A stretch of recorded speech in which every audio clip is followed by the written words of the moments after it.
Continuando donde dejamos la vez anterior, hoy vamos a desarrollar la teoría de Skinner o su pensamiento dentro de la corriente conductista. Skinner, también norteamericano, se lo va a denominar como el continuador de Watson o su heredero. Skinner va a complementar la teoría de Watson con lo que él va a denominar el condicionamiento operante. Para él existen dos tipos de condicionamiento, el respondiente y el operante. Ahora vamos a ir definiendo cada uno de ellos.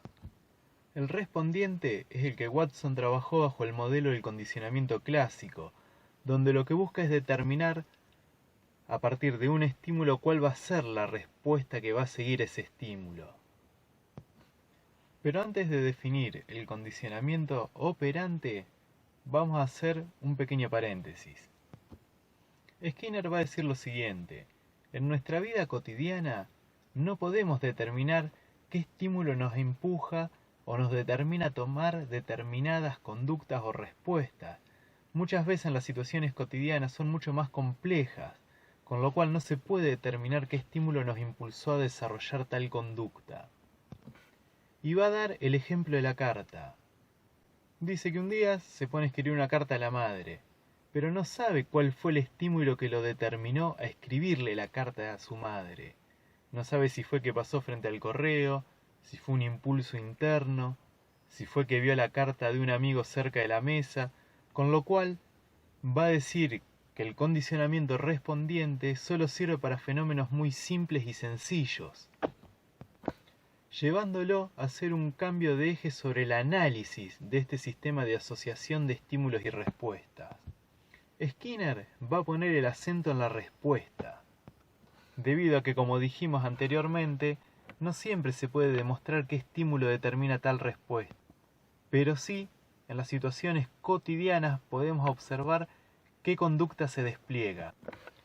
Una vez que esa conducta se despliega, el ambiente debe ser quien debe aumentarla o disminuirla esa conducta. ¿Cómo lo va a hacer? A través de un sistema de refuerzos, los cuales pueden ser positivos o negativos. En este caso, los refuerzos positivos y negativos, que es un error que muchos tienden a cometer, no están asociados al grado de satisfacción que genera ese estímulo o al displacer que nos genera, sino más bien están asociados a las probabilidades de que una conducta se pueda repetir a lo largo del tiempo o disminuya. Pero para ello antes les tengo que hablar de otra cosa, y esto es ver cómo piensa Skinner a la conducta. Para él, la conducta se puede descomponer en partes, lo cual va a describir en el ABC del aprendizaje o de la conducta, donde va a definir lo siguiente: toda conducta tiene un antecedente, es decir, un estímulo que hace que se despliegue.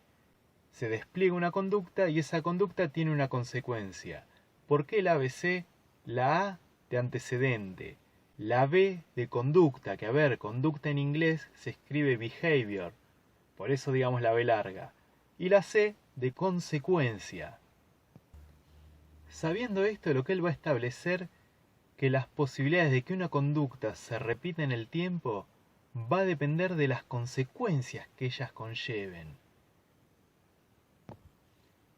Simplemente, para dar un ejemplo, si las consecuencias de esas conductas son positivas, es muy probable que se repitan en el tiempo, mientras que si pasa lo contrario, la probabilidad es que disminuyan. Ahora bien, teniendo en cuenta todo esto, es aquí donde va a hablar de su sistema de refuerzo sobre las conductas, porque justamente, ¿qué es lo que considera? Que las conductas son consecuencias de cómo se van reforzando. Y ahora sí, un refuerzo positivo es aquel que hace que nuestra conducta se vuelva a repetir en el tiempo, o se repita muchas veces en el tiempo. Y un refuerzo negativo es aquel que hace que nuestras conductas disminuyan. Y aquí también se juega un error. Siempre los refuerzos positivos y negativos están asociados a premios, recompensas y castigos. Y muchas veces un refuerzo tanto positivo como negativo puede ser la consecuencia de nuestra conducta, y no necesariamente que nos premien o que nos castiguen. Por ejemplo, ¿cuántas veces han premiado a un chico para que no repita cierta conducta y la sigue repitiendo? Con lo cual ese premio nunca llegó a convertirse en un refuerzo positivo como uno esperaba. Aunque ojo, puede llegar a serlo también. A este tipo de condicionamiento Skinner lo llama operante. Y aquí viene una gran discusión porque hay dos modos de interpretar el porqué operante. El primero de ellos dice que el ambiente, el entorno, opera sobre el sujeto reforzando las conductas. En cuanto a la segunda interpretación, lo que va a decir es lo siguiente, que es el sujeto quien opera sobre el ambiente teniendo el control de sus propias conductas. Pero bien, este es un tema que nosotros no vamos a poder saldar porque habría que leer los escritos de Skinner realmente, y lo que llega a nosotros no son los escritos de él, sino las interpretaciones que otras personas han hecho sobre Skinner. Pero bueno, está bueno saber esto y saber que existen las dos cuestiones. Ahora bien, cuando se comparan el condicionamiento respondiente y el operante, se va a decir que el respondiente es automático. Por ejemplo, cuando manejamos un auto. A ver, lo hacemos de manera automática, mismo cuando tocamos una guitarra o andamos en bicicleta. Mientras que el operante está bajo el control del sujeto. Y acá viene un problema que se le va a cuestionar mucho. ¿Qué implica esto de estar bajo el control del sujeto? En este punto se empiezan a filtrar categorías mentales, porque a ver, el control implica voluntad, implica atención, un montón de capacidades psicológicas puestas en juego. Con lo cual, a la teoría conductista se le va a criticar que no haya explicado cómo se desarrollan las conductas sin tener en cuenta la mente. Que no es que no la tenían en cuenta. Ellos lo que van a decir es que la mente existe, pero que no es un objeto que puede estudiar la ciencia, que de última lo estudie la filosofía, pero no la psicología conductista. Pero bueno, dejemos esto aquí, que más adelante lo vamos a ir analizando. Volviendo a Skinner, sus ideas prendieron mucho en el ámbito educativo, y por eso es que se lo demoniza en Los Simpsons, que era lo que yo les dejé como tarea la vez pasada. Skinner lo que hizo fue estudiar mucho con palomas, y lo que él quería era que lo que lograban los experimentos con estas palomas, poder pasarlo al ámbito de lo escolar o de lo humano para facilitar las tareas que se desarrollan. Uno de los tantos famosos experimentos de Skinner fue el de su paloma que tenía que picotear sobre 4 botones, donde solo uno de esos 4 le daba una recompensa que era alimento, y los otros 3 una pequeña descarga eléctrica. Comprobando que cuando se le da un refuerzo, la paloma vuelve a repetir el acto de picotear sobre la tecla correcta. El asunto era cómo pasar esto al campo de lo humano, y aquí es donde viene todo. Habrán visto en las películas norteamericanas que se utiliza mucho el sistema de multiple choice. Aquí también se utiliza, pero no es lo común en nuestras pruebas.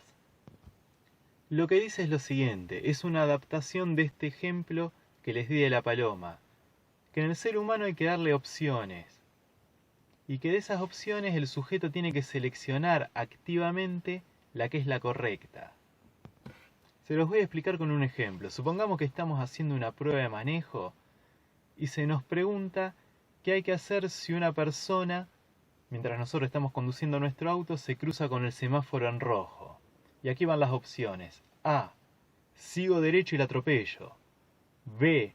Por más que esté cruzando con el semáforo en verde, perdón que dije en rojo, freno y la dejo pasar. Opción C. La choco y la insulto. Y opción D. Me bajo del auto y le pego unas buenas trompadas. Supongamos que elegí la última opción, la de darle un buen bife a la señora esta. Skinner lo que haría conmigo es devolverme esta prueba de choice y decirme que la revise, que mi respuesta no es la correcta. Con lo cual aquí yo me tengo que dar cuenta dónde me equivoqué. Y tengo que ir descartando, es una especie de ensayo y error. Y si me vuelvo a equivocar, va a repetir el mismo proceso. En este sentido, él va a decir que yo conscientemente seleccioné la respuesta correcta. Por eso da un lugar activo al sujeto y dice que en el condicionamiento operante es el sujeto quien tiene el control de la situación. Obviamente, estructurado por el entorno o por el ambiente. Pensemos si no ahora que estamos en cuarentena. Si yo tengo que clavar un clavito en la pared y no tengo un martillo, por más que yo quiera clavarlo con una piedra, si no tengo una piedra no puedo. Entonces, a ver, tengo que seleccionar dentro de mi entorno lo más parecido a un martillo o el objeto más duro que me permita poner ese clavo en la pared. Por eso, por un lado el entorno estructura, por otro lado el sujeto selecciona conscientemente. O, mejor dicho, tiene el control de la situación. Hoy también vemos la influencia de Skinner en los profesores que nos educan. ¿Cuántas veces nos han puesto un signo negativo por no llevar la tarea a tiempo? ¿O nos han puesto un positivo por cumplir con la tarea? ¿No? Todas estas cosas son tomadas de la teoría conductista de Skinner. También Skinner hizo una crítica a la escuela, estableciendo que los sujetos tenemos rechazo porque se nos pone el examen como un arma para castigarnos. Y pensémoslo, y en algún punto es así. ¿Cuántas veces ha caído algún profesor que le agarró la loca y nos dijo que como estamos hablando mucho y haciendo bochinche, nos va a tomar un examen ya mismo? Con lo cual, ese tomar un examen se convierte en un refuerzo negativo, haciendo, según él, que disminuya mi interés hacia el estudio. Skinner estableció que el sistema educativo estaba plagado y que sigue estando plagado de este tipo de situaciones, con lo cual había que empezar a generar dentro del sistema refuerzos positivos que generen el interés del alumno hacia el estudio.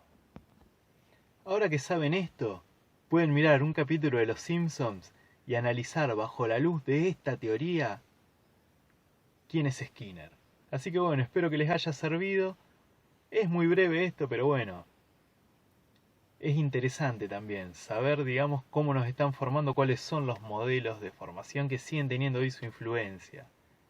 La próxima vamos a terminar un poquitito con esto y vamos a arrancar con otra escuela o corriente psicológica. Hasta la próxima.